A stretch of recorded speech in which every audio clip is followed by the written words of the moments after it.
Mobsters Inc. How you doing, pal? Mob Kings and Infamous Rats. Everything is going well. I'm a little tired, but what else is fucking new? Miss Can't Be Wrong. How are you? Hope you're doing well. I'm going to bypass that. Let's see. Jesse Roth. How are you? Chester Stafford. How are you? Randy Tippett says, hey, MTR, I'll be out getting ready for work tonight. Well, have a good, safe night at work. Harry Anderson says, if Whack Whack opened a pizza place, would you go? Yeah, sure. Why not? Why not? I've been to seedier places than that. Trust me, my friend. Terrell Thomas, my buddy who's an on the road trucker. Hope you're doing well, buddy. There is the lovely Chardonnay who says no tolerance policy. We have a no tolerance policy here in our room.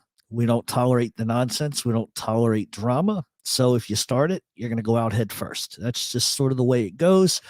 I'm going to drop a couple things really quick. If you want to join our podcast, it's $7 a month. You can visit that at mobtalkradioshow.supercast.com. Also, for all breaking mafia news, in-depth articles, the source for factual organized crime news from a legal perspective and a street perspective, please head over to mtrchronicles.com. We actually released an article today about taking plea deals and the whole process for that and government corruption and et cetera. So if you're interested in that, head over to mtrchronicles.com. Also, if you want to read the Philadelphia indictment, there's a couple of different indictment tabs, so you can go through and read them for yourself. Also on the merch tab is where you can find all of our merchandise from 16 by 24 artwork to t-shirts and more. If you're interested in any of that, email the show at mobtalkradioshow@gmail.com. Please do us a favor, subscribe to the Smith's Haunted Ghost Tube, my buddy Tyler Nolan, and the Grim Life Collective, who was recently at a horror con where they interviewed and talked to a lot of people. Kane Hodder, who played Jason Voorhees and stuff like that. I really like what they do. It's a cool show to watch. So if you're into horror stuff, macabre stuff, murder homes, stuff like that, Grim Life Collective is the way to go. Also, we do have a membership page here, which I believe after this week, we're going to start putting a lot of stuff on the membership page only. So if you're interested in that, join that. And we've already got photos over on the membership page that have never been seen anywhere. So check that out. Also, I'm going to leave this up tonight. I never do this, but that's my PayPal. If you want to say thanks, fine. If you don't want to, you want to tell me to go fuck myself, it's fine too. Whichever you guys want to do. All right.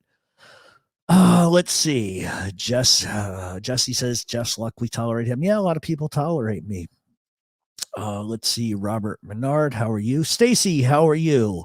Fertilizer Management. I won't say the first three initials, but you know how it is. I know who you are anyway. Let's see. As I open my eyes here, Tactical Terminator. How are you doing this evening, MTR? I'm doing all right. I'm a little tired, but I'm all right. We're gonna talk about some interesting things tonight. I made a list, and this is probably the worst list I've ever made. I made a list. I think I did. Where the fuck is my list? Hello, list. Okay. I made a list for whatever reason today. I was bored when I was, because I was doing work for this show and work for some other people and some other things. And I started thinking about who are the most terrifying gangsters ever. And I'm not talking about like, you know, a Italian guy. It could be anybody. And who was the most feared and sort of why were they feared? And so I made this really random list. I wrote some names down and not in any certain type of order. But I came back to this list like an hour ago and I was like, what the fuck is wrong with you? Like half of these people on your list are goddamn serial killers. So there's really no right or wrong answer to the list. It's just, I don't know what it was. I just had a moment of inspiration. So I made a little list we'll talk about, and we're going to talk about some of the biggest mob hits that ever happened and sort of the historical inference of why they happened, the background to why they happened, because a lot of people talk about the hits, but they don't talk about the politics. They don't talk about the reasons why. Oftentimes it's too easy to sort of do a show and just say, well, he clipped this one. Well, there's a reason why. And I think most historians understand there's a lot of politics to it and stuff like that. But a lot of people just don't dive into that kind of stuff. And that's what interests me, because sometimes killing a guy ain't a business move. Sometimes it's personal. Sometimes it's just the nature of everything involved. Sometimes somebody just wants a guy clipped. And at times those murders have a tendency to sort of, what's the word I'm looking for? It has a tendency of blowing the mob up from the inside because a lot of bad things happen as a result. I mean, Paul Castellano is the best example of that, but I'm not touching that one for good reason. I sort of touched on that last week over on our podcast. So I'm not going to go into that tonight, but we're going to talk about a couple of different murders and stuff like that and the politics. So we're going to answer some questions. So we're going to hang out till about 9:30 or so. I'm glad all of you have taken the opportunity to hang out with me tonight. And I hope that all of you fathers had a great Father's Day. And I hope the mothers had a relaxed Father's Day. So sometimes that can be a little hectic. Mikey Beef, what's up? Let's see. Soundwave, one of the most feared was DeMeo. Well, he is on my list, Soundwave. He is actually on my list, believe it or not. However, when we get to his name, there's something I guess I could say it now. DeMeo, see, here's the thing, right? DeMeo on his own, left to his own devices, wasn't really a prolific killer. He did kill people, but it was the crew that was feared. And the fear came from him telling them to do something. But he did end up on my list. So Richard Kuklinski or Anthony Raimondi. Yeah. George Butterass Tachik. Wow, that's an interesting name. I don't think I've ever seen you in here before. Let's see. I'm curious about your opinion of Dominic Montiglio. I watched Lynchpin of the Bensonhurst, and wow, his story is wild. Yeah, it is. I think Dominic was part full of shit and part honest. Not that I would, you know, my stance on informants and everything, and so, you know, people always ask me all the time, well, who is the most out of all of them? Who is the most honest? And when I mean honest, I don't mean they're telling you exactly what happened. I'm talking about guys who just straight up tell you what they are. I'm a rat. This is what I did. This is why I did it. I was gutless. I didn't want to go to prison. To date, there's only been one informant that ever did that, and that was Frank Ganji. Now, that doesn't mean I let him slide on what he did. God rest his soul. He is dead. But he was one of the only ones that just point blank told you what he was, didn't care. You know, I think if Frank could have taken it all back, he would have. But I'm not Frank. So as far as Dominic goes, kind of same theory. I think there was a lot of bullshit when it came to Dominic, but his story is a story that is like tragic in a lot of different ways, but that doesn't allow me to look past what he did. You know what I mean? So he's got a crazy story. But a lot of people, you know, who watch the movie Blow, they talk about George Jung and all of these things. He was a rat. A lot of people don't know that. He was a certifiable informant. He ratted on Carlos Lederer, who actually got out of prison, if you could believe that crazy shit. He got a 55 year, or he had a 55 or 100 some year sentence, got reduced to 55 years because Carlos Lederer ratted on a bunch of people. But George Jung ratted on a lot of people, and a lot of people don't talk about that aspect of it. I mean, there's a reason why a major drug trafficker isn't in prison the rest of his life. You know what I mean? Hey, what's up, my boy D? What's shaking? So let's see. Also, the fact that Nino Gaji's uncle ran his father off and helped raise him. Yeah, well, absolutely. I mean, that's the tough part of his story, right? I think if you're going to have a sympathy for a guy, that's the guy you'd have sympathy for. But at the same time, he also made a decision, because at one point he took off to California and he was going to do other things, but he made the conscious choice to come back and get involved. So everything after that fact is kind of like subject to interpretation, and it depends who you ask. There's also some videos of him just shit-faced hammer getting a tattoo in the Bronx like 3 or 4 years ago. So he came back here all the time. Jane Creek, how are you? Let's see. All right. So let's see. Let me go down and see who's here. Gambino, how are you? Yeah, finally some mob talk on MobTube. Well, I'm not a part of MobTube. I don't want to be associated with MobTube. I'm not included in all of that.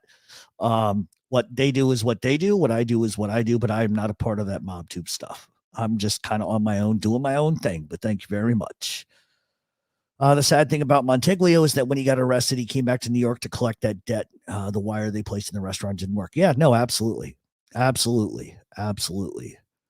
Vietnam, music, California, and he went back. That's right. That's right. HG, what's shaking? So, yeah, we're going to talk about some big mob murders tonight, and then we'll kind of open up the floor a little bit to let you guys ask whatever you want to ask. My parents had dinner with Carlos Lederer back in the 70s in Panama. Well, it doesn't surprise me. I can't believe they let him out. Like, legitimately, I think he's 72 years old and he's living in Germany because he had German descent. I guess his father had immigrated to Colombia. I think it was Colombia. I could be wrong, but I think it was Colombia. And so when he got out of federal prison here down in Miami, they shipped him back to Germany of all places. And at 72, what do you do? What do you do? Would it surprise me if he got back into the narco trade? Not at all. But I don't think realistically he could do it. Let's see what else we got. Frank Matthews, how you doing? How you doing, Frank? How is living surreptitiously under the radar with all your money? All right, so Monteglio is actually legit compared to any other informants. Well, and that there is some validity to that too. There is some validity to that. I think the one thing that I took from his story was the fact that he had a lot of musical talent, right? And he goes to his uncle to ask for some money to help them kind of get a good deal together, and he says no. And I think that really that was more about exerting control and stuff like that. Sad. It's sad. It's a sad story. He was a great painter too. He did some interesting artwork, that's for sure. It was a little creepy, but Monteglio was pissed his uncle stopped from getting made, but if he driver, he probably would end up getting. Yep, probably so. Carlos Letter ratted on Noriega and the government. That's right. That's right. I couldn't remember specifically who he arrested. But yeah, I mean, ratting out Noriega will do it to you every time, I guess. It'll get you a good deal. So here's the list that I have. And once again, there's 100,000 people you could pick on a list. But in my opinion, and there's some names that are on this list that I'm not going to read out loud just for obvious reasons. Maybe they're alive. Maybe I know them. Maybe, maybe not. So, and these are not in any order. And I could have picked a million people from Italy, but I just chose one, and that's Totorina. If you guys have been listening to the podcast, we concluded part 2 of the Totorina show last week, and part 3 is just going to get a little more bloody. But by the way, the show is not going to be released this Friday. It's going to be released probably like Saturday evening because I got to go out of town for something. And I just don't want to kill myself all week, try to record on Wednesday, go out of town. And so it'll probably be Saturday night or the latest Sunday morning, but the show will be coming. So second on my list, not in any order, was Albert Anastasia. Third on my list is Neil Della Croce. And these are the most feared guys. Number 4 on my list was Harry Strauss. 5 was Jacob Shapiro. 6 was Charlie Workman. 7 was Sam DiStefano. 8 was Tommy Patera. 9 was Greg Scarpa. And 10 was Roy DeMeo. Now, we could have put 100 guys on that list. And I noticed when I looked back over the list, I said, holy shit, I put all the serial killers down. But all those guys were very feared. Very, very, very, very, very feared. Yeah, Mad Sam was a lunatic. He was on a whole nother level of lunatic. It wasn't so much that he enjoyed murder. He was a straight up psychotic. Straight up. I don't know if it was schizophrenia or what he was doing, but he had some really interesting hobbies. Nicky Scarfa is another one you could put on the list. There were so many, but I think looking at this list, I think I put people on the list that were actually kind of successful. Well, I don't know if Sam DiStefano, he was successful at killing people. Greg Scarpa was a rat. He's the only rat I think I put on my list, but he was a feared guy too. Totally feared guy. Yeah, no, Tommy Karate was no joke whatsoever. Serious guy, very serious guy. He's still a serious guy. Behind the wall, he's still serious. He's got a hell of a sense of humor too. A lot of people might not realize that about him, but he's got a sense of humor. He really does. I guess you kind of got to. And it's not every day mob guys put the heads of their victims in their fridge. Johnny Key Simone, another one. Who's the most feared murderous Irish gangster? Well, you got Jimmy Burke. You got Bugs Moran. Mad Dog Sullivan. I mean, my God, the list goes on and on and on there too. And a lot of people don't talk about Harry Strauss. I mean, that guy's a fucking maniac, but he wasn't nearly as well. I mean, he was bad, but my favorite was Jacob Shapiro, how he walked into a crowded movie theater and just fucking stabbed a guy to death in the throat in front of like 100 people. Didn't even give a shit. It would have only made it better if he did that and then sat down and just started eating popcorn while everybody ran out and started screaming. But yeah, Yeah. So the reason why I did this tonight was because there's a lot of mob murders throughout the history of the mob that have taken place, and good, bad, or indifferent. It's pretty gruesome. But the idea here is that not always a murder may make sense in terms of reputation and make sense in terms of territory and money, but sometimes those murders are the things that undo you. And so the first one I wanted to bring up really quick was the St. Valentine's Day Massacre. That happened on February 14th of 1929 in Lincoln Park, Illinois at 10:30 in the morning. The victims were Albert Kalashek, who was second in command of Bugsy Moran's Northside Gang, Adam Heyer, who was their bookkeeper. You had Albert Weinshank, Frank Gusenberg, Peter Gusenberg, and Reinhard Schwimmer, and a guy by the name of John May. And the background to all of this, because a lot of people, when they talk about murders, they don't really get into the why. It's just, well, there was bloodshed, there was murder, and he did this. But look, I think it helps to kind of understand. And the reason for the murders really comes down to a few different things. Number one, Bugsy Moran was encroaching into Al Capone's territory, and Capone was simply just fed up with it. Secondly, Moran had ordered the death of Jack McGurn. And it was actually Frank Gusenberg and Peter Gusenberg who tried to kill McGurn, but they failed to do it. McGurn was a prolific hitman for the Chicago outfit, and he was a club owner and ran a lot of different things for Capone. The third reason was because Moran ordered the deaths of Pasqualino Lombardo and Antonio Lombardo. And both of those guys had been presidents of the Union Siciliana. And you can look that up for yourself, but they were also associates of Capone. So Capone and Moran had been pretty much beefing over the bootleg trade for a long time. And really the last straw for Al Capone was when Moran attempted to muscle in on Capone's dog track in Chicago. Some people typically, what they like to do is they like to blame stolen whiskey on the premise of why Moran was killed. But in reality, people get that wrong. That was actually the setup, not the reason. And the plan, albeit, was relatively easy. And basically what happened was Moran was informed that the Detroit Purple Gang had ripped off Al Capone and stole several shipments of cut rate Canadian whiskey. And the plan was basically to lure Moran to a warehouse on the premise of picking up a stolen shipment. He was asked to come to the SMC Cartage warehouse on North Clark Street. And the plan basically was for the Gusenberg brothers to drive sort of a pickup truck there to take the shipment and move it out. So at 10:30 that morning, the North Side Gang arrived. Everybody arrived except for Bugsy Moran, who was actually running late. And as Moran sort of shows up eventually, him and his driver, as they're coming to the front of the warehouse, they park a couple blocks down and they spot what they thought were police officers walking inside, and they see a police car in front of the warehouse. So what they do is they end up turning around and they head to a nearby coffee shop. And while they're on their way there, they run into Harry Gusenberg and told him, don't go there, there's cops. And what happens is, as the men entered, Capone hitmen entered the warehouse dressed as police officers, and they ordered everybody up against the wall. And as soon as they turned around to face the wall, they were mowed down with a fucking Tommy gun. Capone, had done what he set out to do.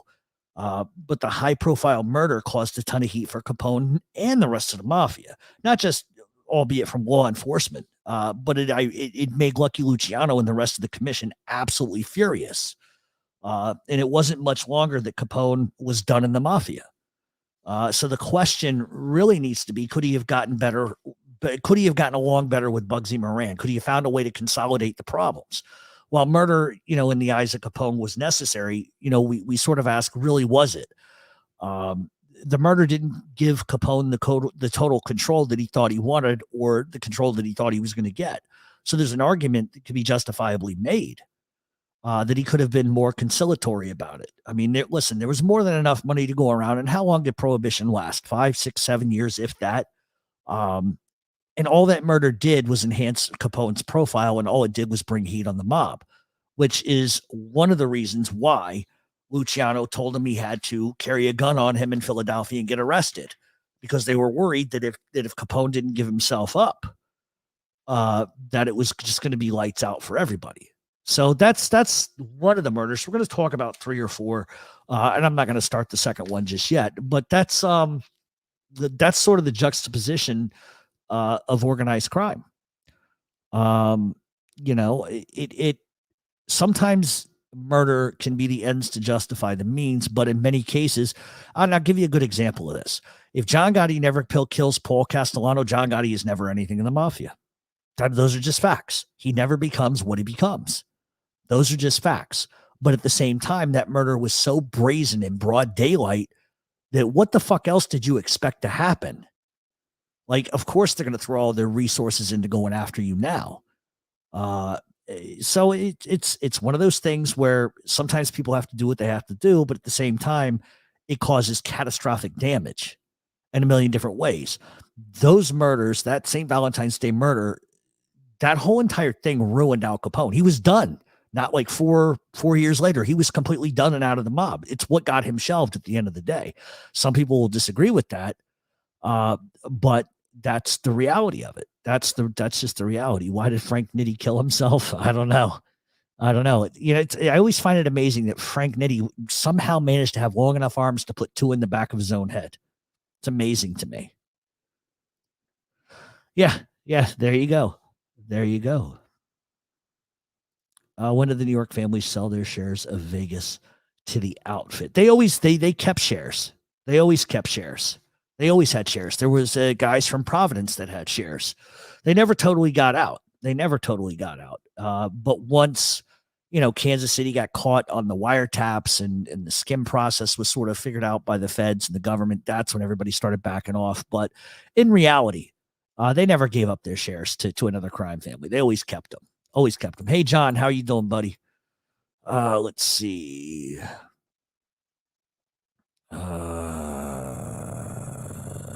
Okay. Let me go to the chat real quick. Was there ever a case where a mobster was shot at with friendly fire? Oh, I don't know. Couldn't tell you.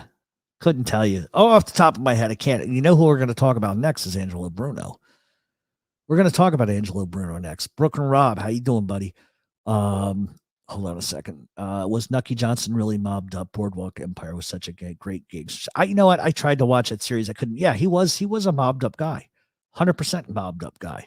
100%. Let's see. 3 of the last 5 bosses of the Gambino family going back from Gotti were murdered by their own underling. Gotti wasn't really unique. No, he wasn't. But I think that there was a somewhat of a difference. I think John Gotti was in a position where he was either going to be killed or they were going to bust up his crew.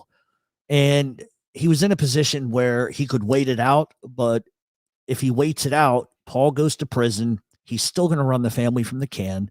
You had Tommy Bellotti, who was probably naturally going to take over. He didn't like Bellotti. Bellotti didn't like him. So it's a situation where he has to react out of fear. And it was, listen, anybody that tells you he wasn't scared is full of shit. He was. He had to have. I think all of us would have been.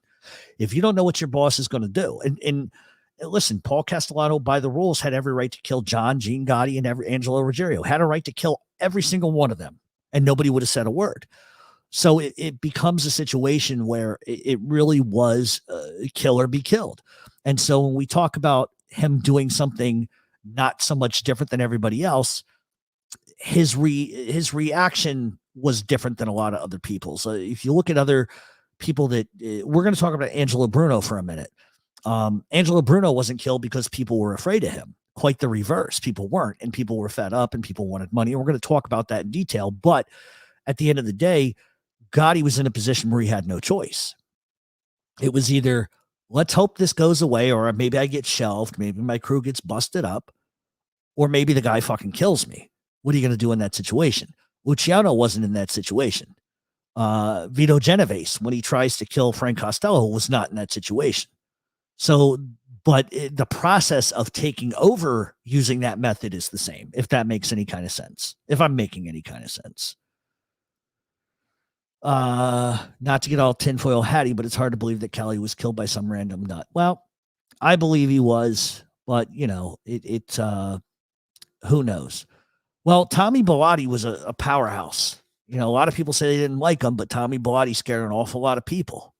And he made an awful lot of money too. A lot of people like to dog him. They dog Paul Castellano, but Tommy Bellotti was a gangster. Make no mistake about it. They don't listen. If he was a nobody, they wouldn't have wasted their time killing the guy. You know what I mean? Was gas pipe a psychopath? Absolutely. I don't think that there's any stretch of the imagination that could prove otherwise. Um, is what Scarpa told Delvecchio when he started snitching to him, and the agent Delvecchio got his help from him. I don't believe anything that Greg Scarpa ever said about Mississippi. I don't believe anything. And that he didn't even say that. That was a lie that his wife made up. She made up a bunch of stuff. I think Delvecchio covered Scarpa's ass for a long time. I think Greg Scarpa wanted to be an informant and a boss at the same time. I truly think that's what he wanted to do. If Paul didn't have DeMeo killed, Gotti would have never made a blue move on Paul. I don't think, you know what, that's listen, a lot of people like to make a lot out of Roy DeMeo. But the thing about it is, I don't think Gotti gave a fuck either way. Even if DeMeo was alive, I think Gotti still would have done it. He had to. He would have had no choice. So I don't think that would have stopped him. And I think ultimately a lot of people say, well, DeMeo would have gotten involved. No, he wouldn't have. He would have fallen in line like everybody else. Joe Watts is not a confidential informant. It's not true. It's a lie. Just absolute nonsense. Police said that they were afraid to look into Carmine Galante's eyes. Yeah, everybody said he was a psychopath. A pure psychopath. I always kind of laugh because he blew the doors off Frank Costello's crypt when he got out of prison.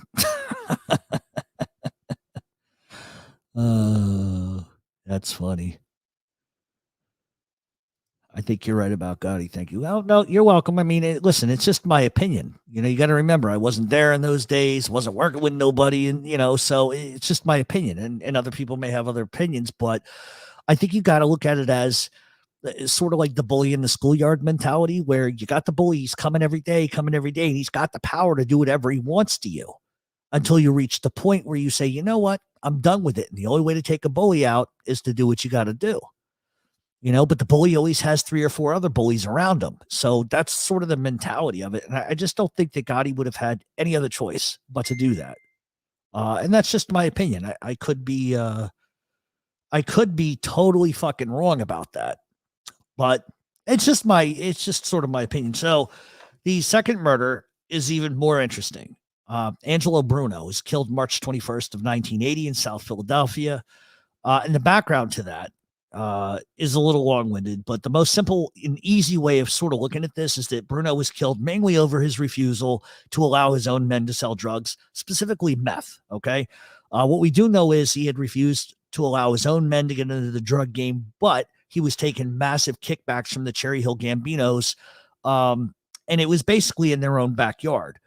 So it's like he's telling guys they can't make their money that way, but he's going to, and it's a situation that's going to get volatile.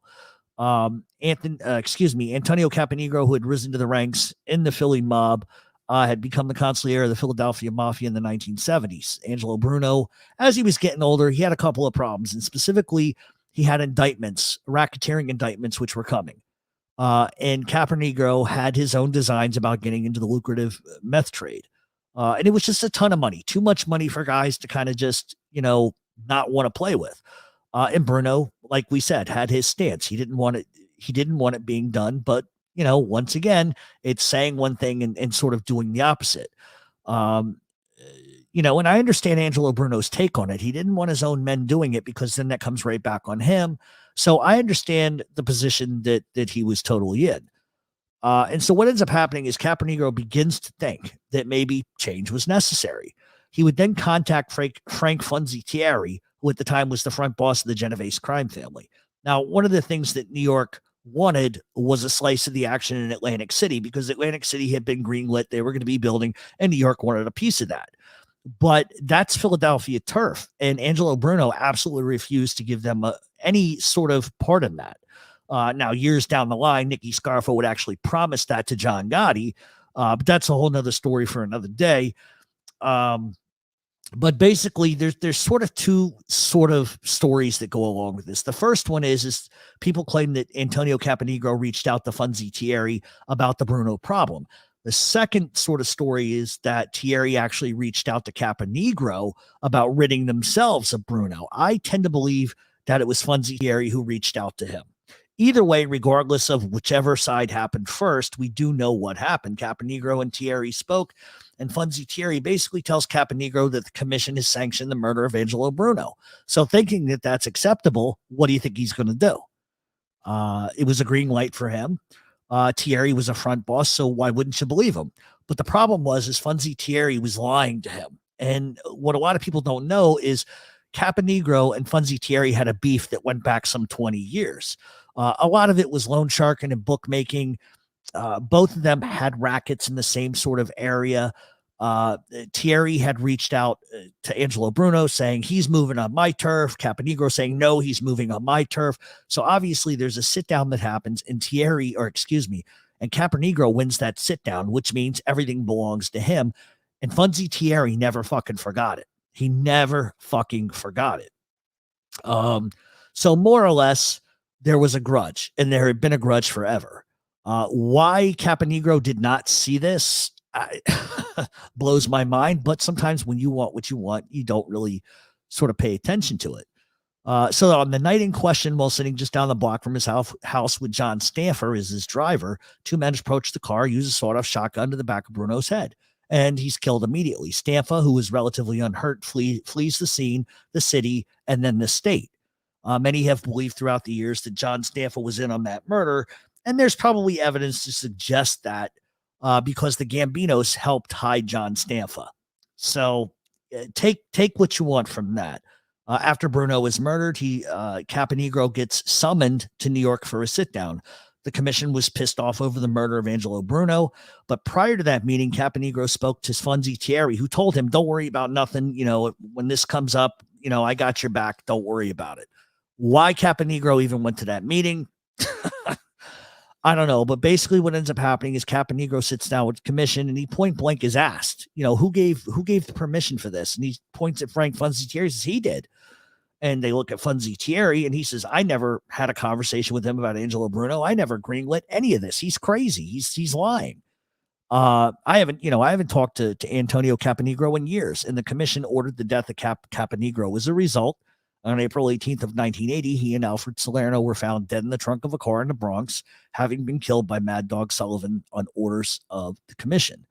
And the ramifications of that murder sent the mafia in Philadelphia into a tailspin because, as we know, next up would be Phil Testa. We know what happens to him. That ushers in the era of Nicky Scarfo, and we know exactly what the fuck he did. So sometimes murdering somebody doesn't create the best sort of objective. Did Angelo Bruno deserve that? Nah, probably not. You know what I mean? But who do I personally fear the most? I don't fear anybody, really, to be honest with you. But if there was one guy in the mafia that would ever terrify me to the point where wow. Probably Roy DeMeo.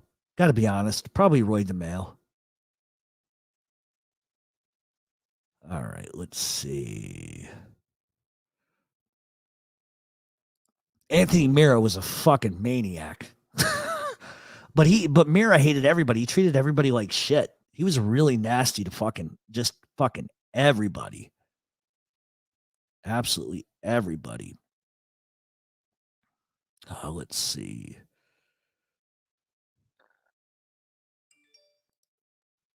No, actually, he got his street credibility he got his street credibility way before that. He did a favor for Carlo Gambino. He set that whole thing up for Carlo. So he got it way before then. Let's see. What do you guys think about the Bruno hit? What do you think the fallout from that was? Imagine if Bruno doesn't get killed. Imagine like going forward, because you figure I think Bruno was probably late 70s, 80s or whatever. So, how much longer he would have been able to reign, especially with racketeering indictments coming down the pike for him. You know what I mean? So I'm just not really, I'm not sure, but it just, once again, it just kind of shows that the thing about Philadelphia is this, right? So with Bruno, you had all the unions, you had everything, the carding. I mean, everybody was paying for everything. And then as the decades change, that starts to sort of stop. And so guys that relatively were making a lot of money doing a lot of different things, operating in and outside of their territory, um, I've always thought that Philadelphia was a hard place for that. I always thought that that was a hard place because the larger your group is, the less action there's going to be. Not in terms of bookmaking or loan sharking, that's always going to be there, but just like union stuff, bid rigging. I mean, those are the staples of the mob, especially here in New York City. And when you have so many people in such a small area, it's got to be hard, which means that the upper tier of your family, the top 10 guys are going to be the breadwinners and everybody else is going to be nickel and diamond. And I'm not trying to be disrespectful of anybody. I'm just saying that's the reality of being in a small area. That's why in today's mob, you got to be able to earn. If you cannot make money, you are worthless. You're worthless because nobody's killing nobody, but everybody is capable of killing. That's the difference. But if you can't make any money, what use are you to them? What use are you? It's not 1940. It's not 1950. So today's mob is a little different in terms of everybody has to be able to make money. If you can't make money, there's no point. You got to be a schemer. You know, you got to think outside the box. If you can't think outside the box and make money, then what's the point? What's the point? Because isn't that the point of being an organized crime to begin with? It's about the hustle. It's about the money. You know, I always used to laugh at some people that I knew here in New York City that were on the record associates that were fucking living on welfare. Like, what is the point? Why do you want to be on record with anybody if you're living off the city and the state? If you can't go buy a car, what's the fucking point? You're going to risk going to federal prison for what? So, I mean, times are different. Times are different. No, the Philadelphia Mafia can definitely shoot straight. They can definitely shoot straight. They had some instances where some things didn't go well. But the Philly mob can shoot straight. Guaranteed. You're very mistaken. So is the Bronx not mobbed up? It's never talked about. I just talked about it last week on my podcast. If you're interested in that, I will put the link out. Let me see if I can find it really quick. We talked about that very specific thing last week. You can hit mobtalkradioshow.supercast.com. Got over 80 shows, and I definitely talked about that last week. Let's see. Yep, that he did.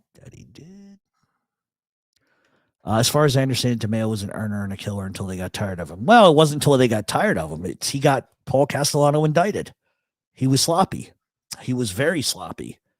They started killing people that weren't even fucking related to organized crime, and that's a fucking problem. Sherry Golden was a woman. They whacked her because she was around a mob guy. They were afraid she knew too much. They killed her. And the minute that you start doing that, I'm not justifying murder in any kind of stretch of the imagination. Okay. Me and my friend have a saying, you murder more than 5 people, everybody gets 5. You murder more than 5, you got a serious fucking problem. You know, I mean, 5's probably an extreme number at that. But to murder a woman just isn't. Once you start doing shit like that, you're no longer a gangster, you're a psychopath. You know what I mean? And that's how I feel about it. It doesn't mean that it's right, but that's just kind of how I feel about it. But to answer your question, HG, the Bronx is still active, but it's the Bronx, really, when people think of the Bronx, they think a little Italy. It's all Albanian now. It's Albanian and Mexican. Okay. And the Italians, are they there? Yeah, they are, but they're no longer living there. Now they're out in Westchester and New Rochelle and Yonkers. That's where they're living. Are there places in the Bronx? Absolutely. But it's not like it was. So I'm at 4, so I'm good. I am at 4, so I'm good. I have no idea what you're talking about.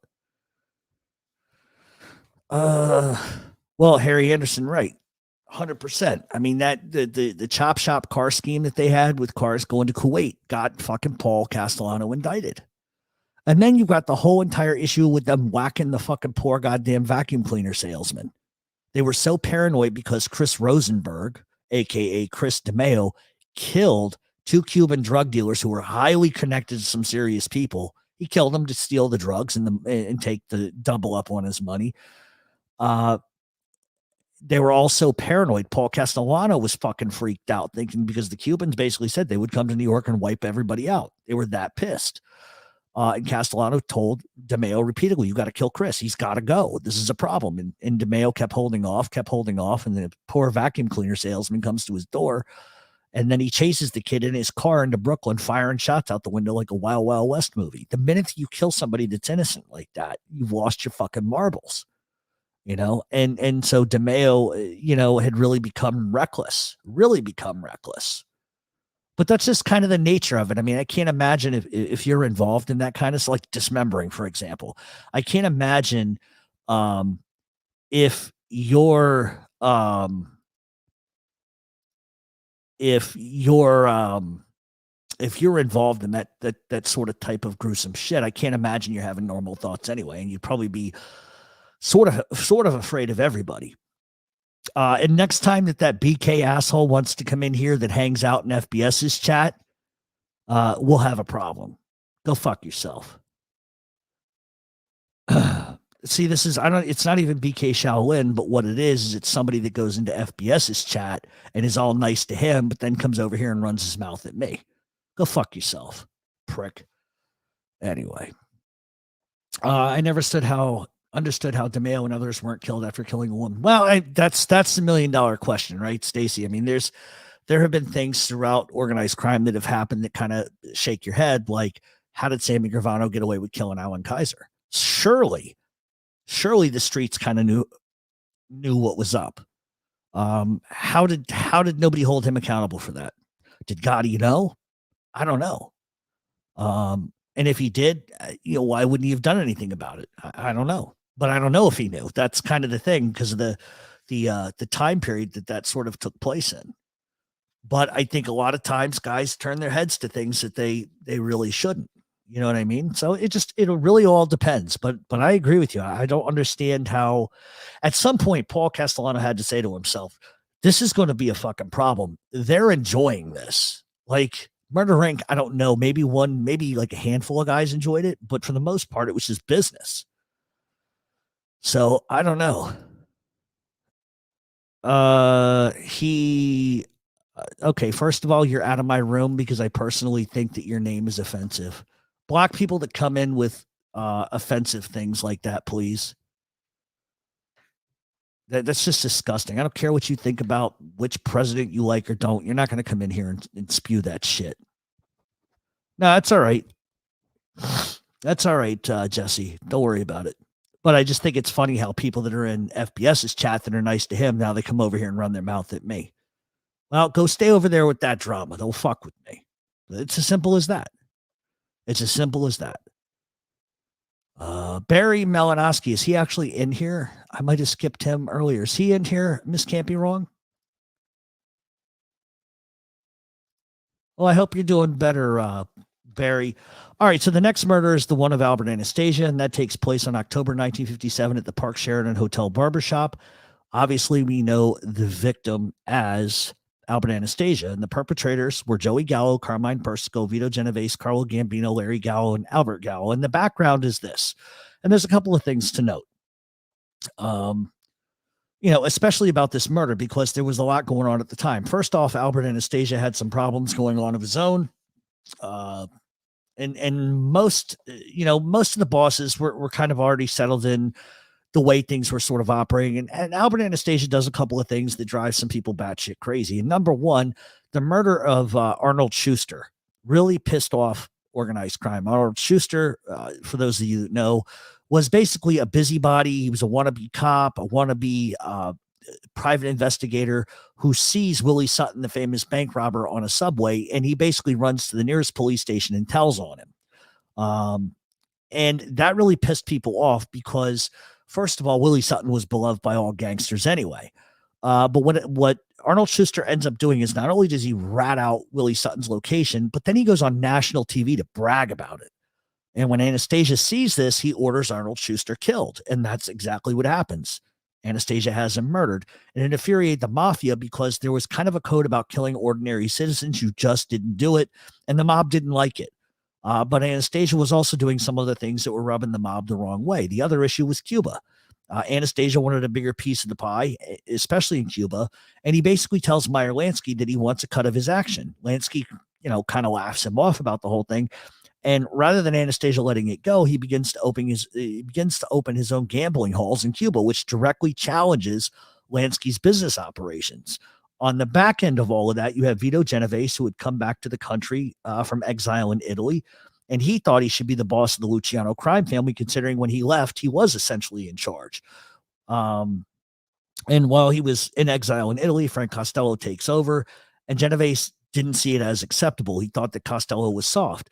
Also, when they were in Cuba, Genovese tried to convince Luciano to step down by telling him he was old, it was time to retire, and Luciano does not act very well to that. And they almost beat Vito Genovese to death. His beating was so brutal that he couldn't leave his hotel room for 3 or 4 days.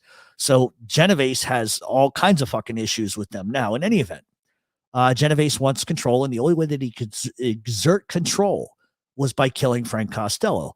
But because Costello was so close to Anastasia, it presented a problem for Vito Genovese. He needed an ally, and he needed to be able to politic behind the scenes. With all of the problems that Anastasia was creating, what Genovese does to do is pretty slick. He begins to backdoor Anastasia with others within the mob, explaining Anastasia is reckless. He's drawing heat on everybody. He was creating a problem for Cuba for everybody. He was disrespecting Meyer Lansky, and that was sort of an outright sacrilege. But in reality, Genovese hated Meyer Lansky. For me, why anybody bought his nonsense and his politicking just kind of makes me laugh. But all he was doing was laying the seeds, kind of the seeds that John Gotti laid when he called Carmine Persico a fucking rat. He wanted to control the Colombo crime family, so he put it on the streets that Carmine Persico was a rat, which he knew was bullshit, but he did it because he wanted to control the Colombo crime family, and he wanted them to go to war. That was his whole sort of plan. So anyway, Genovese ends up talking to Carlo Gambino, and he talks him into making a move on Anastasia, and he knew enough to know that what Carlo's ambitions were. And with Carlo and Anastasia being relatively close in age, unless Anastasia is arrested or sent back to Italy, there was no way that Anastasia was ever going to give up the seat. So therefore, Carlo could never really achieve what he wanted. And the plan was basic. Genovese would backdoor Anastasia politically all over the place, giving people a reason to turn their heads if it happened. And in the meantime, he wanted Carlo to turn his head at the murder of Frank Costello. And in return for all of that, he would make sure that Anastasia was murdered. So it's Costello for Anastasia, and then they both basically get to be bosses, and then Genovese would make sure the commission recognizes Carlo. So on October 25th of 57, Anastasia enters the Park Sheridan barbershop for a shave and a haircut on 56th and 7th Avenue. 4 men, not 2 as it's been reported, walk in and they light Anastasia up. They leave him laying in a pool of his own blood, and as a result of whatever was left of Anastasia's relatives in the city, they fled for Canada, and they changed their name to Laniso. So his whole entire family fled the United States after this. November 4th of 1957, Genovese wants a meeting to declare himself boss of the Luciano crime family, and he wanted to declare Carlo as boss of the Anastasia crime family. And we know what this meeting would be called, and that's Appalachian. And this is sort of an example of a murder which, while many would call it uncalled for, it actually led to some positive things a little bit in the nature of the mob world. It elevated Carlo, and he really became the biggest and most powerful boss this country would ever see. And as for Genovese, it allowed him to feed his ego. But as we know, Carlo sort of double dealt him, and Genovese would end up getting his. He would get set up a couple years later. And it's a good lesson in acquiring what you want by snake moves. Because the thing is that the snake can enter the house through the front door, but as soon as he comes out the back, the axe is hanging above his head. But for whatever positive we take from that, Carlo ascending and all of this nonsense, also look what happened. That meeting in 1957, which ultimately fucked the mob up for history. Because even if the government knew anything about the mob, like J. Edgar Hoover knew. He knew the mob, existed. There was no doubt about that. But now he couldn't ignore it because 20-some fucking guys, 30-some guys, whatever the case may have been, all got arrested. So at that point, he can no longer deny it. So, like I said, there's not to say that there's a proto to murder, but there's cons to murder big time. And that's just the barbershop quartet. There you go. Good, Donnie. How are you? And so that's just kind of the reality of it. Ricardo was the most powerful boss ever. I don't think so. I think Carlo Gambino was the second most powerful boss ever in the history would have been Frank Cali. And I'll tell you why. Ricardo couldn't have had anybody killed in New York. He didn't have that power. But Carlo Gambino could have had anybody killed in Chicago if he wanted to.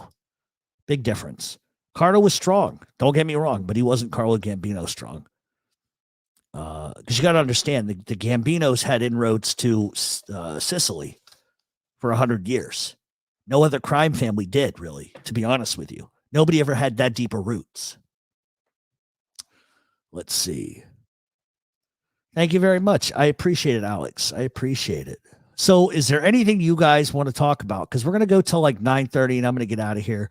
But I wanted to just come on here and just, well, listen, as far as Frank Cali goes, God rest his soul, but Frank Cali was a billionaire. Okay. He was not, he controlled all the produce here in the city. He controlled $1 billion company that I've talked about before.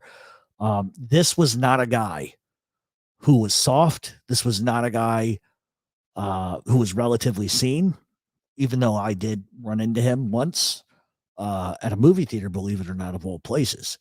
But he was powerful, very powerful, which has led to a lot of conspiracy theories about, the government wanted him dead and all this kind of nonsense.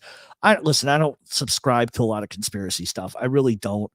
But I definitely think that his nonsense of his MAGA shit that he wrote on his hand was purely to get sort of that I'm nuts sort of vibe. And it worked because since relatively after Frank Cali's death, he's been in a nut ward. So whether or not that ever is going to go to trial, I have no idea. Hey, Scott, you know what? Hold on. Jesse, are you in here? Okay, Jesse, I'm sending you a message really quick because I want you to do something for me.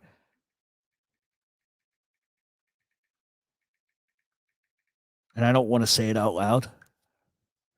Hopefully she gets that. Anyway, I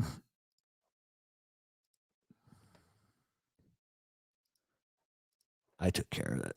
He's gone. All right. Hold on 1 second, guys.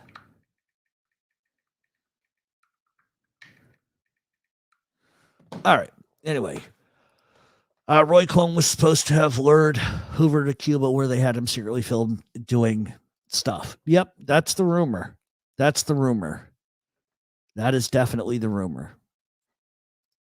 Yes, he was. Yes, he was. You got that right, Jesse.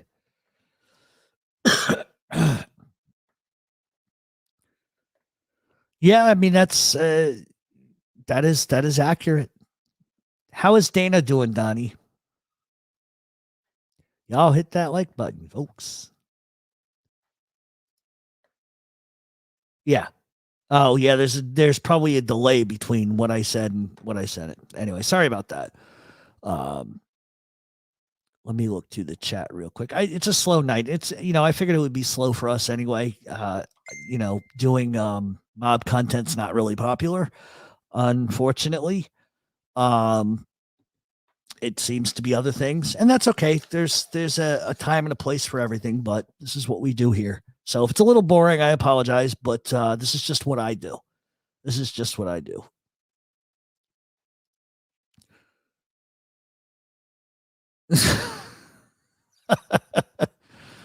I would love to run into Joey Marino and say hello, but I think I'd be too much of a wuss.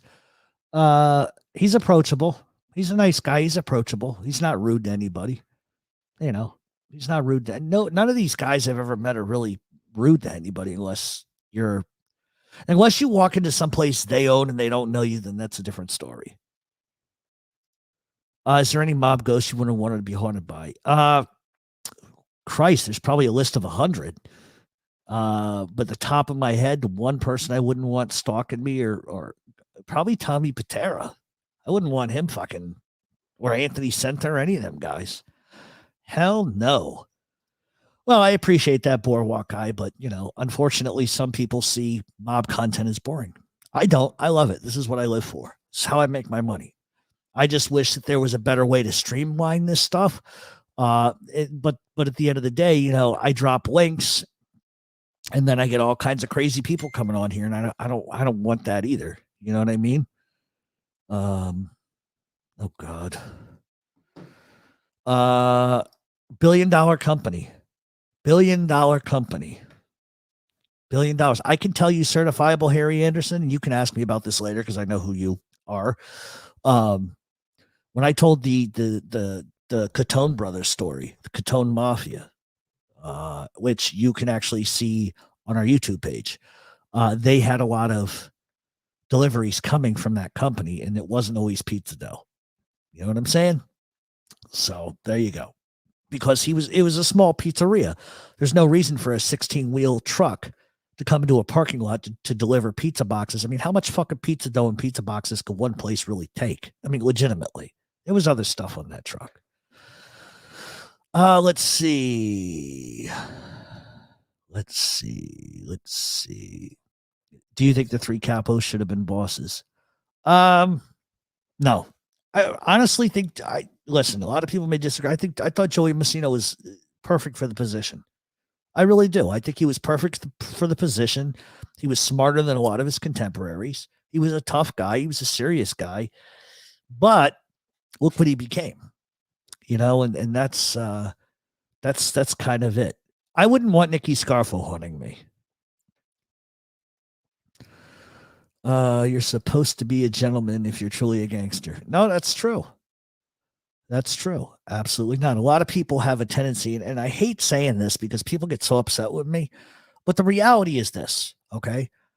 They don't wear tracksuits. They don't wear 12 gold chains. They don't comb their hair all back. They don't talk like this. And the problem is a lot of people think that's what the mob is because they've never been around a gangster in their life. So they don't understand that they're just regular fucking street guys. They're regular people, but that's why I love watching some of these bozos on YouTube because they absolutely have. It's not so much that they don't know what they're talking about. It's the idea that they have their own sort of characterization of what a mob guy is. And they really haven't met a mob guy. If they had, they would know. They'd know the difference.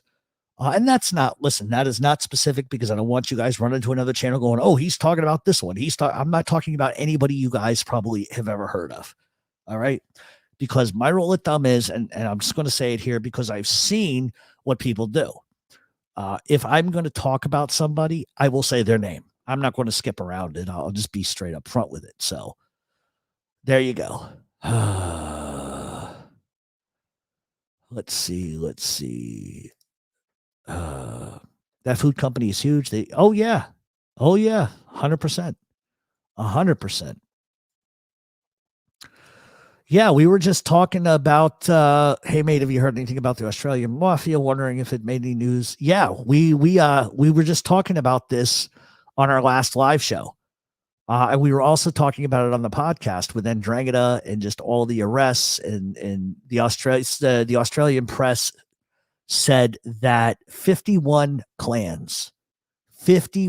criminal clans of Andromeda. That's just in Australia. But yeah, we definitely talked about it last week on the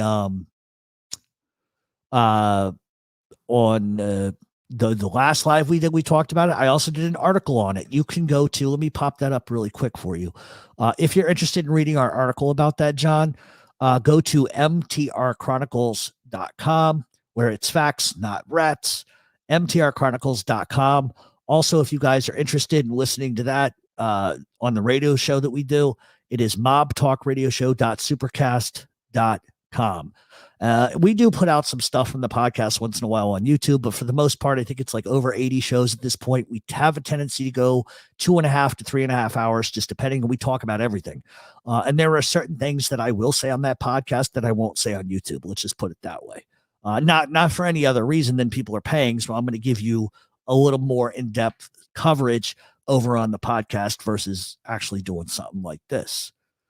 Let's see what we got. Oh.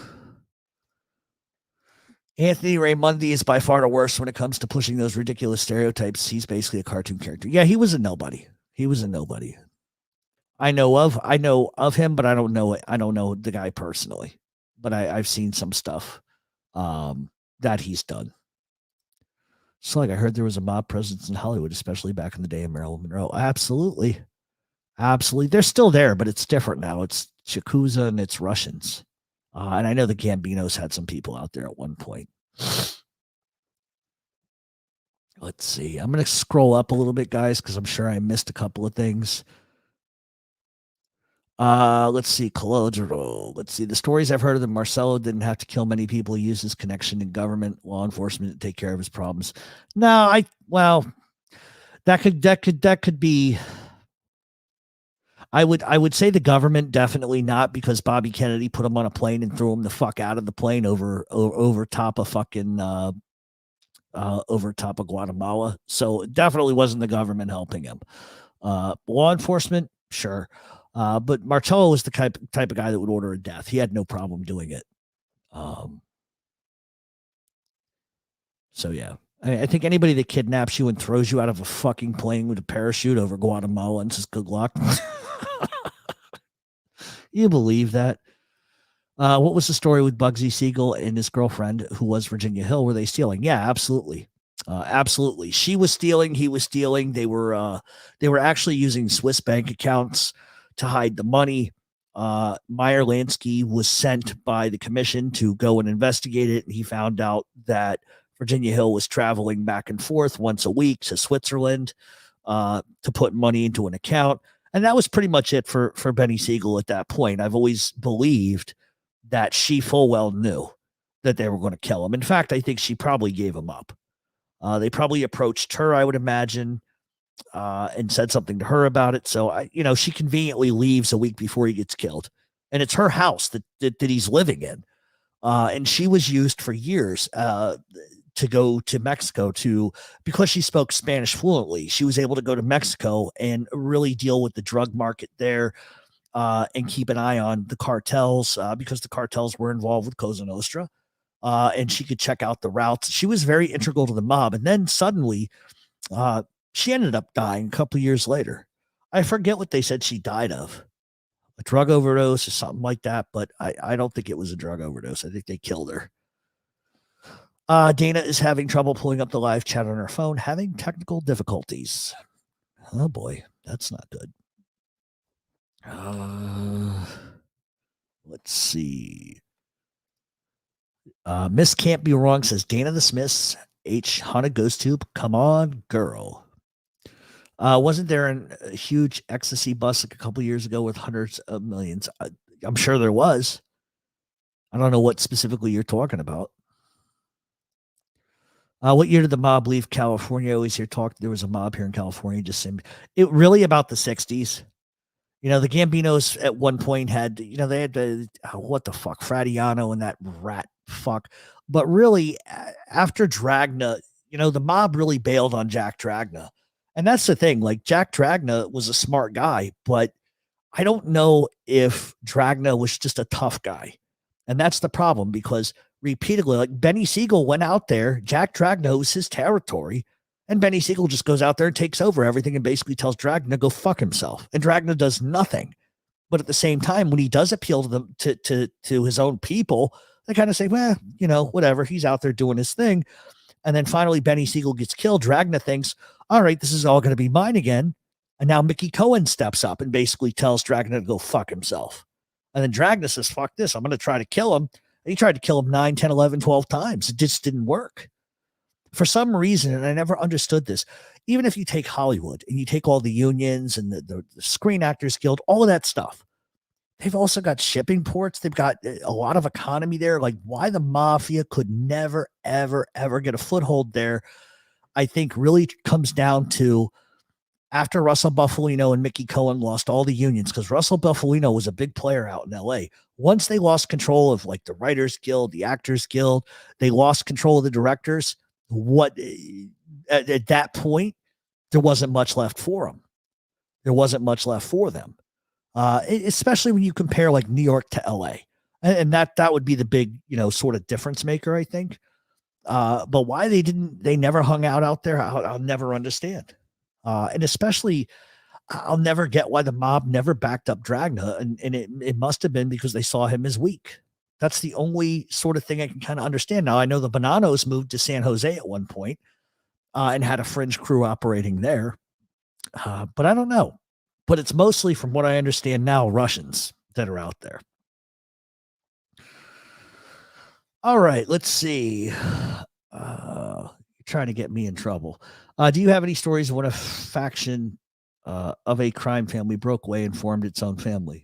I heard this happen with Buffalo and Rochester, New York family. I know these stories. Well, I mean, I think you could say that Harry Riccobbani basically did that.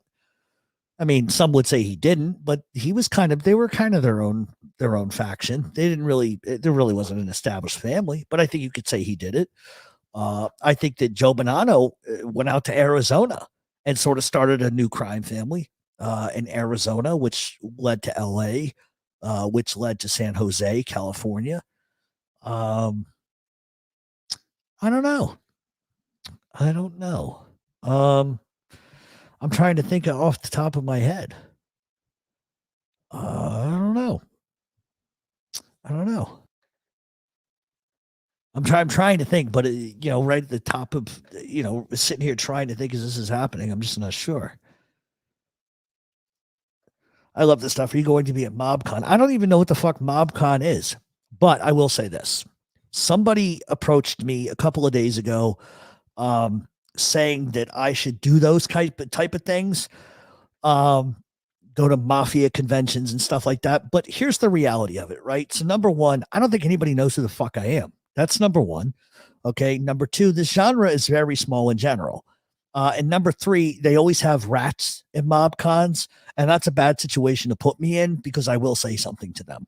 I'm not a pussy. I'm not a guy who's going to sit back. I'm going to go over and say, you're a fucking rat. Get out of here. That's the way I see things.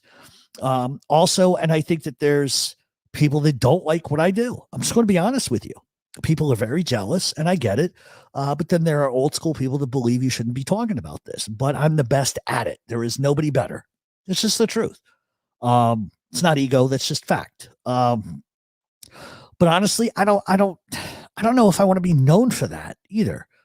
You know what I mean? I've got a lot of friends who probably wouldn't respect the move like that.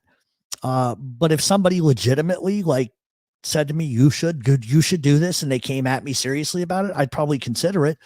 What I have had is, I'll tell you, this is very strange. I've had a lot of cigar places contact me, in Chicago and in Tampa and LA, that want me to come out and do a show live from their cigar place and stuff like that. But what they don't understand, they've been willing to pay my airfare and everything. Just come out. It'll be a huge event. We'll raise money for charity. We'll pay you X, Y, and Z. We'll give you, it would be a great opportunity. But I don't think that they understand that I don't do live podcasts. Hi, I'm coming live from the bowling alley in fucking Minnesota. I'm just not going to do that. That's not me. But if it was like a meet and greet, or if it was like a just come say hello to people kind of deal, I would love to do that.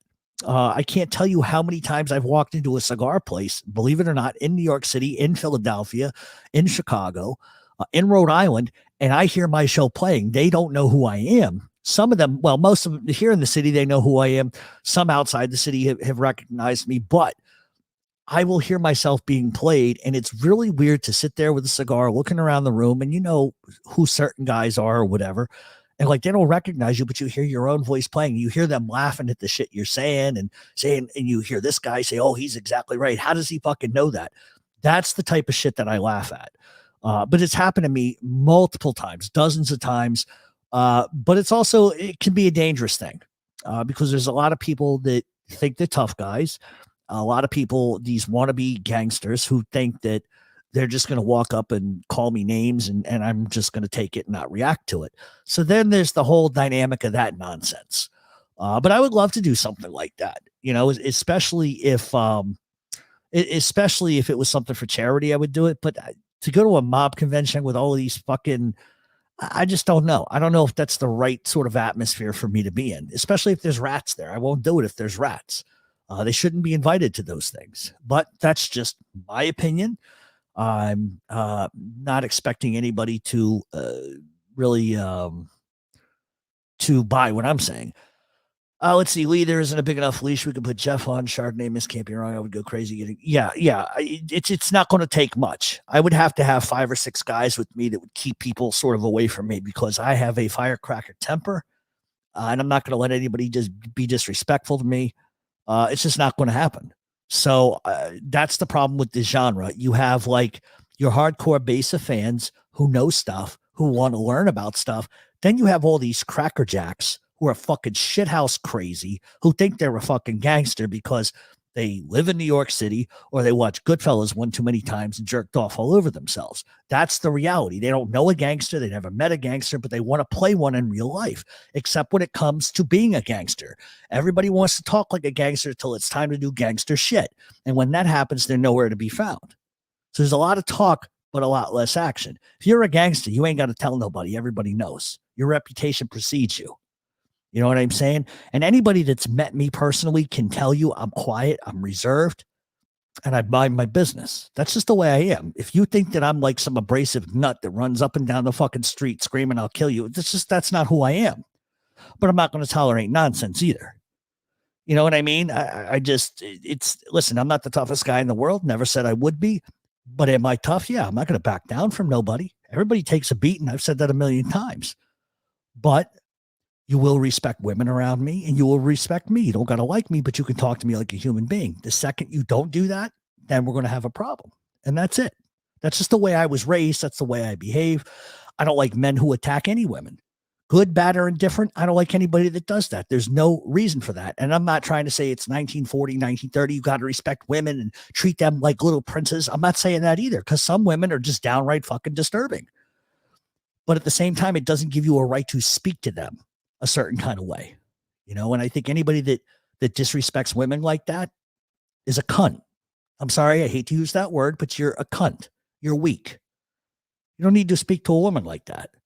You know, if you don't want somebody speaking to your mother that way, you should not speak to a female that way, because she is somebody's mother. And that's my point. You know, so that's what being a gentleman is all about.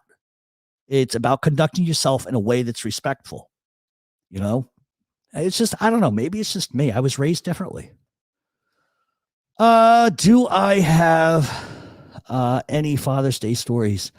No, Father's Day was never, once my sister died at age 10, my father was never, he was the same, don't get me wrong, but Father's Day was just not his thing.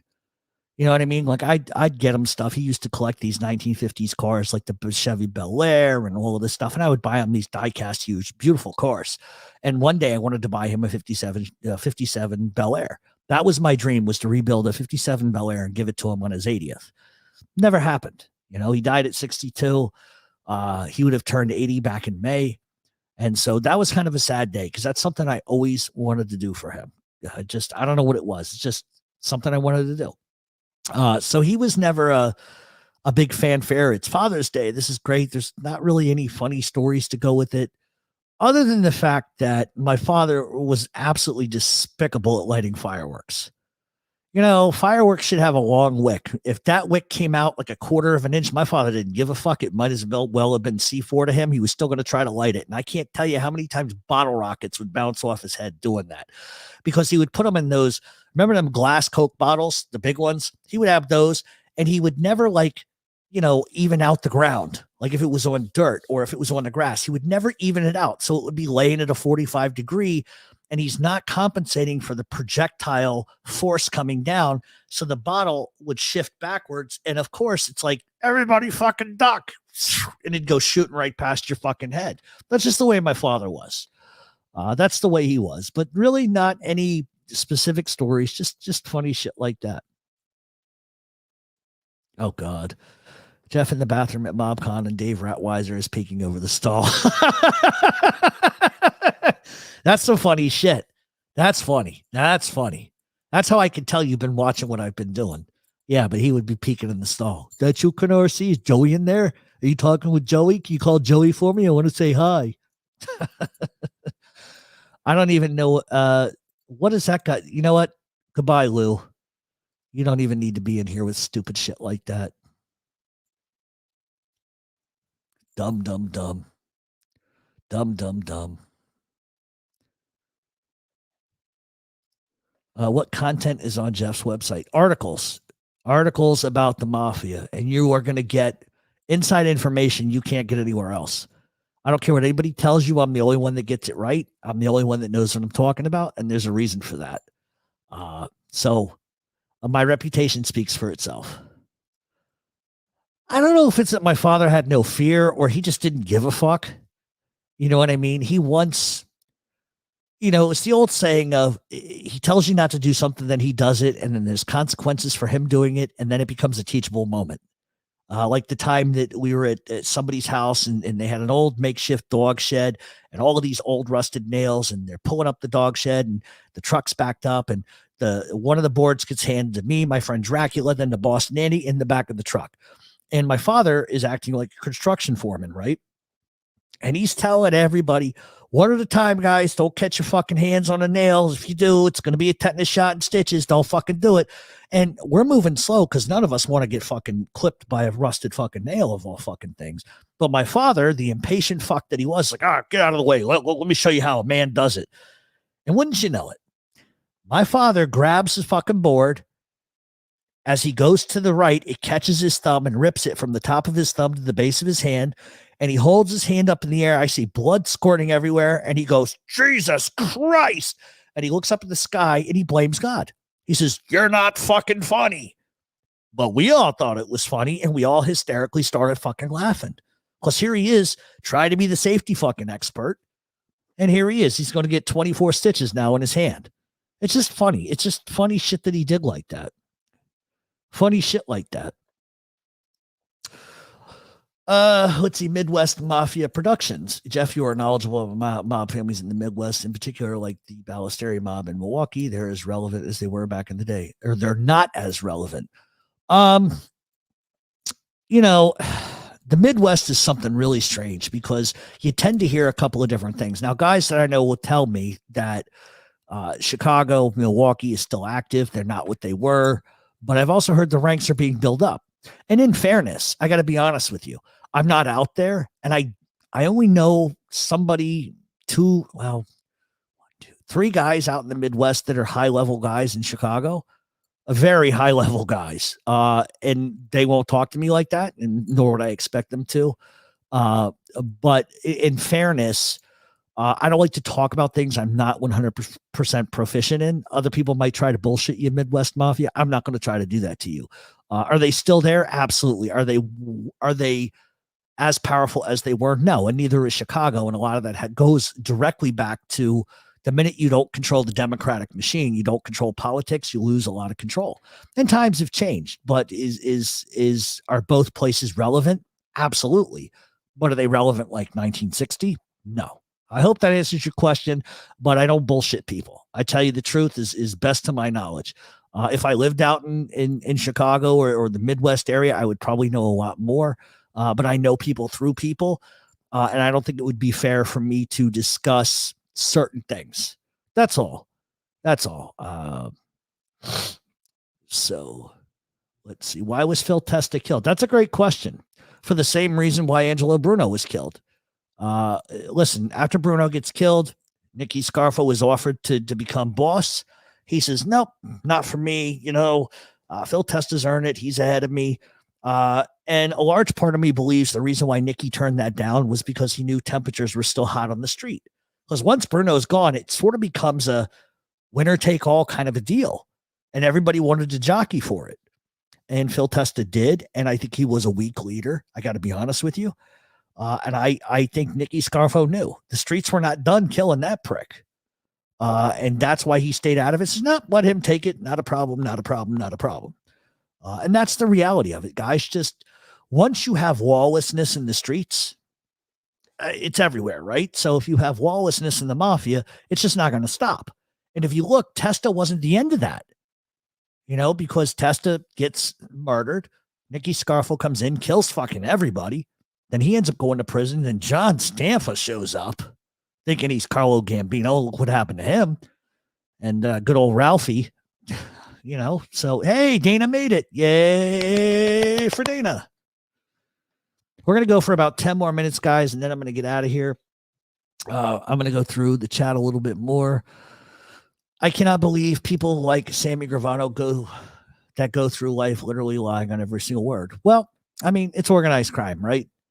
I think the reality is that's just the nature of their business, Mob lost control of unions too. That was a lot of power lost. Well, right. And that's my thing. It is once you lose control of the unions, what do you really, really, really control? Because unions are attached to politicians. Politicians need votes. Well, how do politicians get votes? Well, the mob goes into districts and forces people to vote the right way. That's how Kennedy got elected. That's how Buddy Cianci got elected in Providence. All right, buddy. Have a great week. Stay out of trouble. Who do I think killed John F. Kennedy? The federal government, the CIA. Could I name one person that I think did it? No, I can't. But we do have a huge Kennedy thing coming. It's such a big topic. Like Toto Arena, I thought would be one show. It's going to end up being 3. We did the whole, and by the way, for those that are new to listening to me, if you go over to MTR Chronicle, Jesus Christ, here I go, quoting the wrong fucking thing. If you go over to mobtalkradioshow.supercast.com, we are the only mob genre show that is covered all 5 families from beginning to end. Well, not that it's ended, but we stop around the 2000s. We're talking from like the 1800s to like 2000. All 5 crime families have been done. I think the Gambino show is over 30 hours by itself. We have done all 5 families. So if you're interested in that, and we give you and we don't just cover John Gotti and Sammy the Bull. We cover people you've never heard about from beginning to end in depth. Nobody has ever done this. Not A&E, not the History Channel, not any other mob podcast or platform has ever done it. We're the only ones. The only ones. I'm sure now that I said that, that's totally going to fucking change. But if you're interested, head to mobtalkradioshow.supercast.com. And here's the thing. You don't just get access to the recent shows. You get access to the whole entire fucking catalog of 90 shows. It's not, I joined so I can only listen to what came out this month. No, you get everything. You get everything. You cannot beat it. You cannot beat it. I'm telling you the truth. Telling you the truth. All right, let's see what else we got in here. I'll definitely pay to see that. This is very interesting.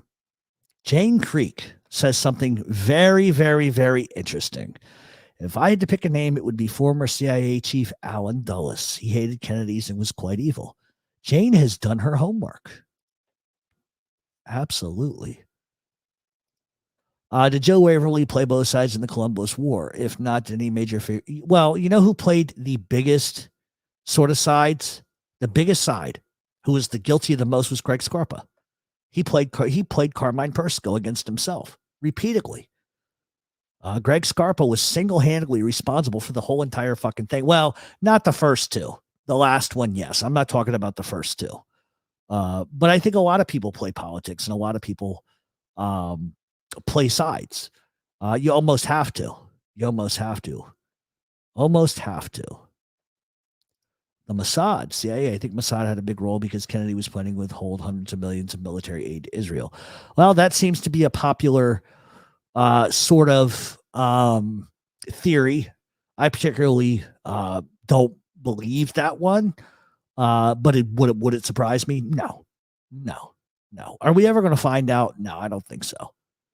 I don't think we're ever going to totally find out. I mean, even though they've released something like 25,000 or something like that, and you guys can actually go and look at the archives yourself. I don't know if they have them online, but you can actually go in person, sit down and go through all the archives and all the FBI files. A lot of it's redacted, but you can look at it for yourself. I don't think I could do that. I really don't. That would drive me fucking nuts because I would stumble across something nobody's found and I'd go crazy. Hello, Kimberly Hogan. How are you? You and Ron Previty at a mob con. I'd pay to see that. Yeah, Ron Previty. Um, I don't know. I don't know if I would ever do that. To be really honest with you, listen. I'd be honest with you guys. I get probably a week, probably 5 or 6 different people come at me wanting to interview me, and I charge. This is why you're not seeing me go on shows anymore. They're going to pay me if I'm going to do it. I'm not doing it for free anymore, unless it's like a friend of mine. Then I don't mind jumping on and talking for a few minutes, but I'm charging now for it. I'm just not going to do it. Time is valuable to me, and I won't go on any show that's doing drama anymore. I just won't do it.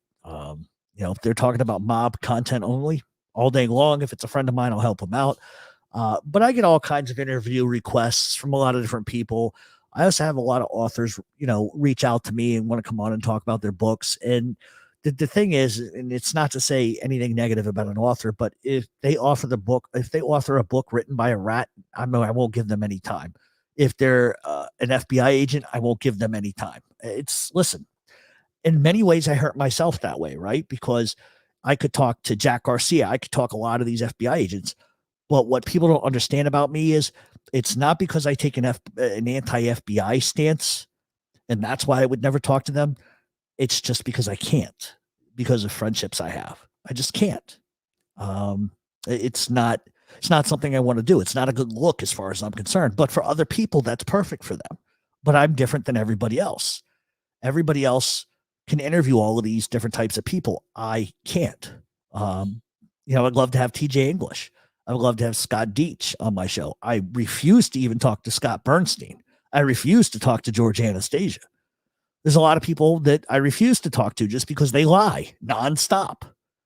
And that's another problem I have with people. Like, tell the goddamn truth or just don't say anything at all. And if I come out and if I go out of my way to tell you the truth, that something you said is inaccurate, and you're just so jealous that you're just going to continue to lie and leave an article up that's lie filled, then you're a dope.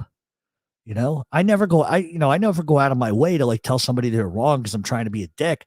I'm trying to keep them from embarrassing themselves.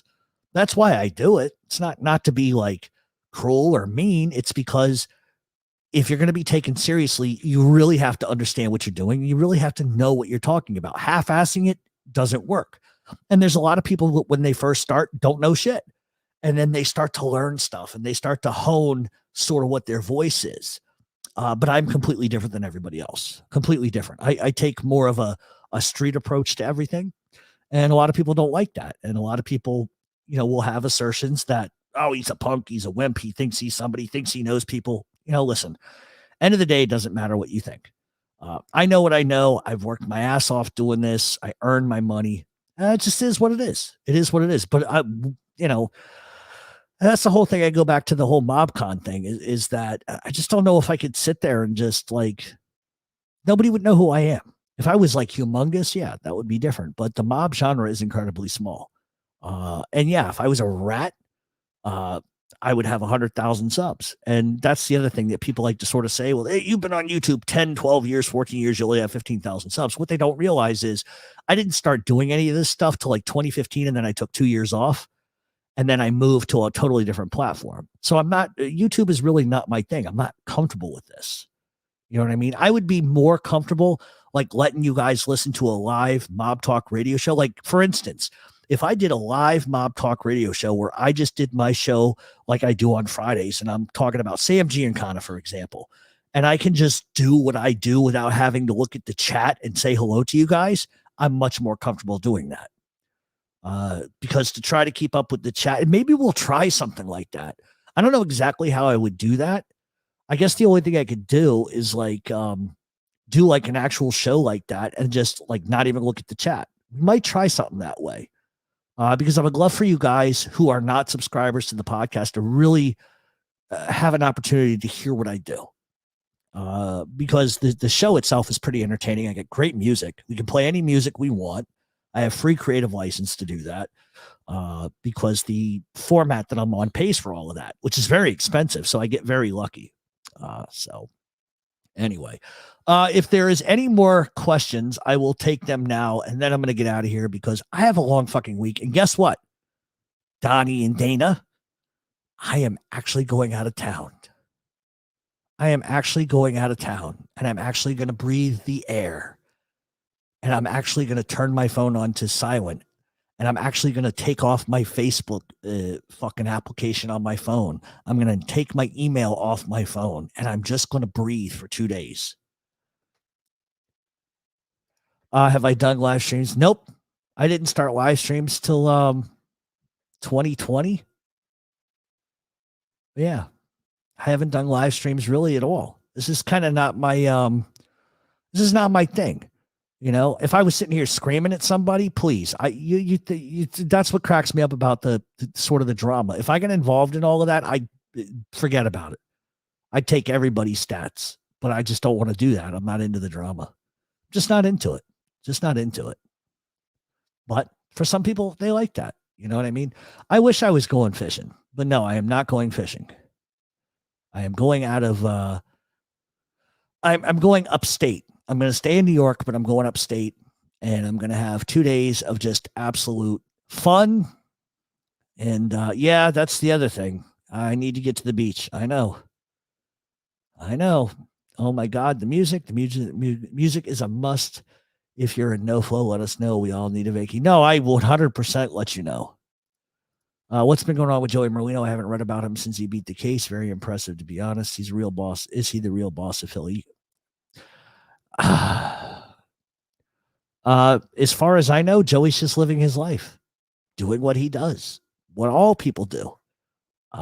Just because you haven't, it's a good thing you haven't read about him. Well, it depends on where you go, because there's 2 jerk-offs in Philly who love him and I think have sort of erotic fixations with him. They talk about him every fucking day. It is what it is.